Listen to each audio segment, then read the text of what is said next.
காதல் இல்லாதது ஒரு வாழ்க்கையாகுமா?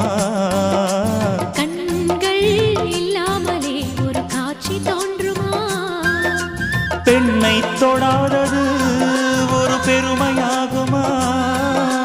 முத்தம் சிந்தாமலே அது முழுமையாகுமா? முழுமையாகுமா? காதல் இல்லாதது ஒரு வாழ்க்கையாகுமா?